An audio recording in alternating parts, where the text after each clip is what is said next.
I've spent 30 years studying muscle physiology and movement dysfunction, and I can tell you this.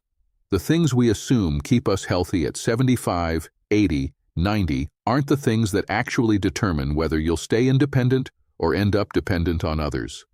Most people think they're aging well because they walk every day, eat vegetables, take their medications.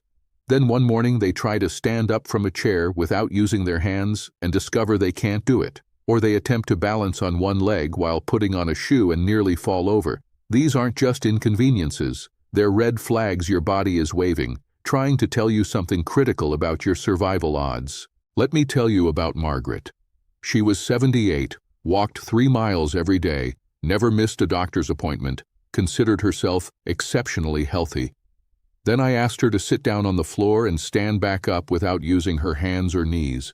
She laughed. She said she hadn't done that since she was 50. I explained it wasn't optional. It was a test. She tried.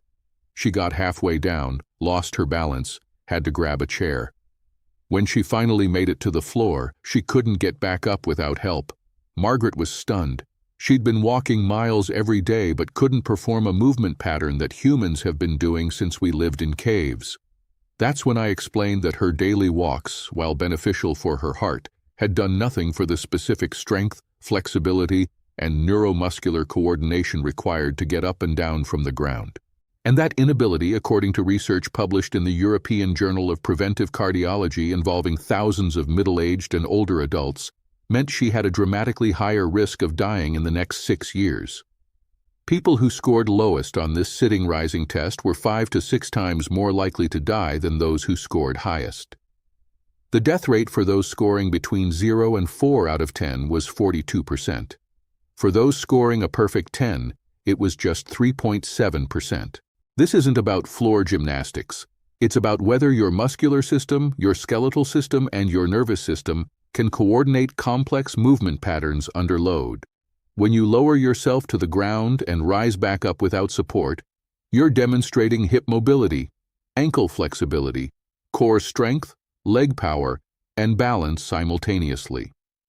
You're proving that your body can still perform as an integrated unit rather than a collection of deteriorating parts. The study found that each point lost on the test corresponded to a 21% increase in mortality from all causes. This is a more powerful predictor of how long you'll live than most of the metrics your doctor measures at your annual physical. Now try this right now if you're able. Stand up. Put your arms out in front of you. Close your eyes. Lift 1 foot off the ground. How long can you hold that position? 5 seconds? 10? If you're between 75 and 90 and you can hold a single leg balance with your eyes closed for more than 10 seconds, you're in a minority. Research published in the British Journal of Sports Medicine followed over 1,700 middle-aged and older adults and found that those who couldn't maintain a 10-second one-leg stance had an 84% higher risk of death from any cause over the next decade. The inability to balance on one leg isn't a balance problem, it's a systems failure problem. Your vestibular system, which controls your sense of spatial orientation, declines with age. The proprioceptors in your muscles and joints, which tell your brain where your body is in space, become less sensitive. The small stabilizing muscles around your ankles, knees, and hips weaken.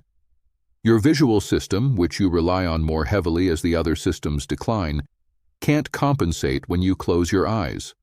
All of this culminates in that wobble, that inability to hold still on one foot. But here's what most people don't understand. That wobble predicts falls, falls predict fractures, and fractures, particularly hip fractures, predict death. 95% of hip fractures are caused by falls. 25% of people who fracture a hip die within 1 year. 50% never regain their previous level of independence. So when I watch someone in their 80s struggle to balance on one leg for even 3 seconds, I'm not seeing a minor inconvenience. I'm seeing a catastrophic event waiting to happen. The fall itself won't kill you.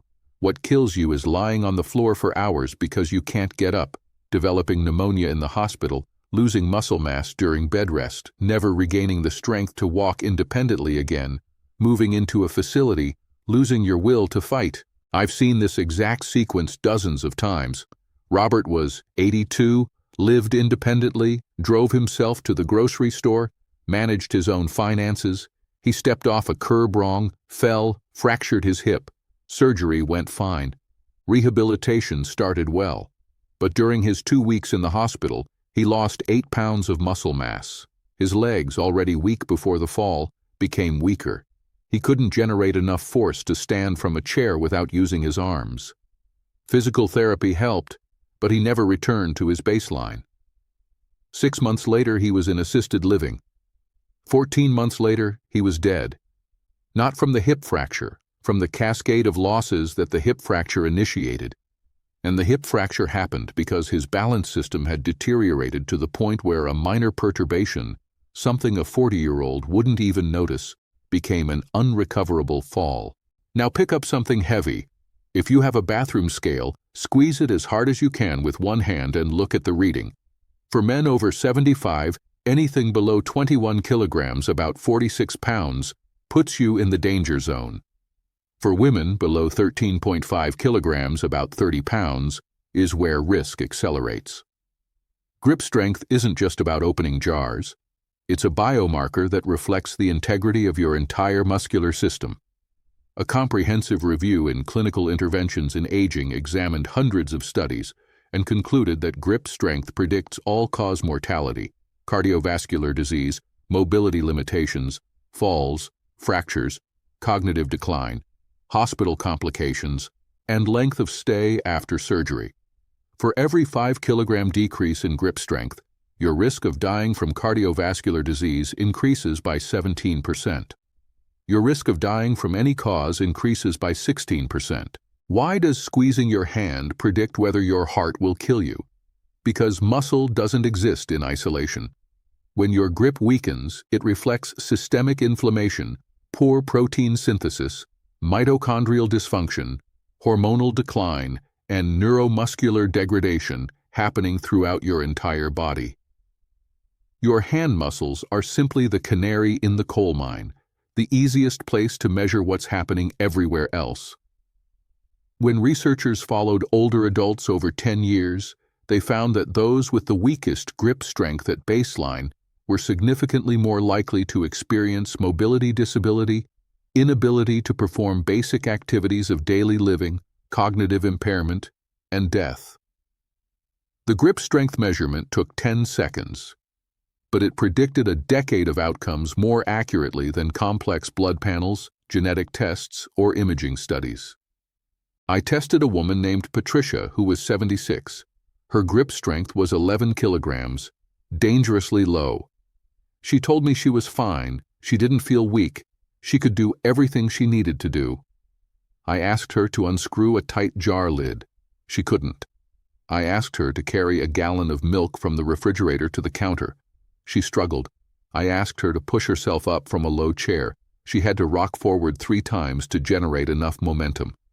Every single functional task she performed daily was made harder, riskier, more exhausting by her diminished strength. But she'd adapted so gradually over the years that she'd normalized her limitations.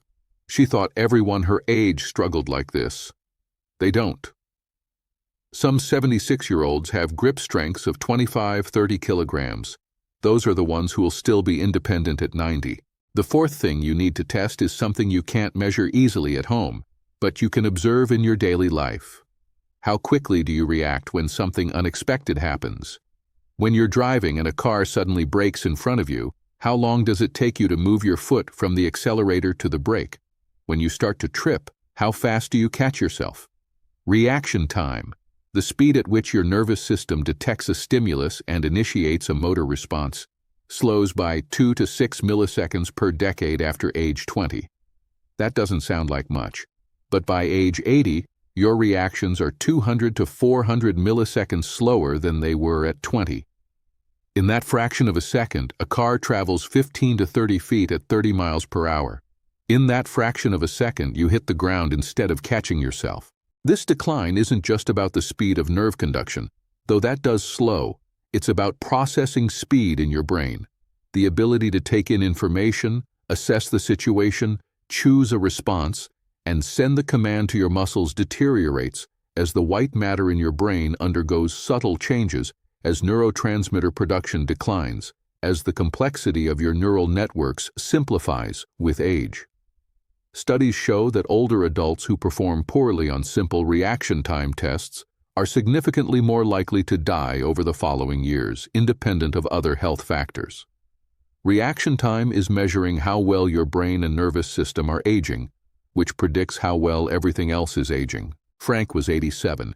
He'd been driving for 70 years, never had an accident, considered himself a safe driver. His daughter called me because she was terrified to ride in the car with him.